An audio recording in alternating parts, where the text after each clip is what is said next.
एकीकडे राष्ट्रवादीच्या दोन्ही गटाच्या एकत्र येण्याच्या चर्चा सुरू असतानाच आता सुनेत्र पवार यांना पत्र पाठवून पार्थ पवारांना केंद्रात मंत्री करण्याची मागणी करण्यात आली आहे।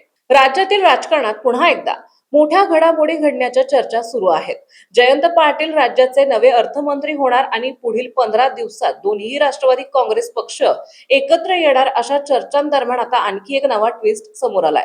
राष्ट्रवादी काँग्रेस पक्षाचे प्रदेश उपाध्यक्ष उदय आहेर यांनी उपमुख्यमंत्री सुनेत्रा पवार यांना पत्र लिहून राज्यसभा खासदार पार्थ पवार यांना केंद्रीय मंत्रिमंडळात स्थान मिळवून देण्यासाठी शिफारस करण्याची मागणी केली आहे। या पत्रात पार्थ पवार यांना केंद्रीय मंत्री करण्यामागची 8 कारणेही नमूद करण्यात आली आहेत। त्यात त्यांचे विजनरी नेतृत्व, इंग्रजी आणि हिंदी भाषांवरील प्रभुत्व, लंडनमधील उच्च शिक्षण, युवा चेहरा म्हणून असलेली ओळख, तसेच शिव, शाहू फुले आणि आंबेडकरांच्या विचारांचा राष्ट्रीय स्तरावर प्रसार करण्याची क्षमता यांचा उल्लेख करण्यात आलाय। याशिवाय काही स्पीकियांकडून पार्थ पवारांची जाणीवपूर्वक बदनामी केली जात असल्याचा गंभीर आरोपही पत्रात करण्यात आला आहे।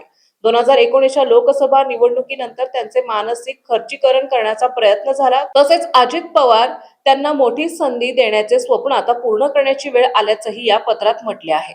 राजकारणापासून दूर गेलेल्या तरुणांना मुख्य प्रवाहात आणण्याची क्षमता पार्थ पवार यांच्यात असल्याचाही दावा करण्यात आलाय।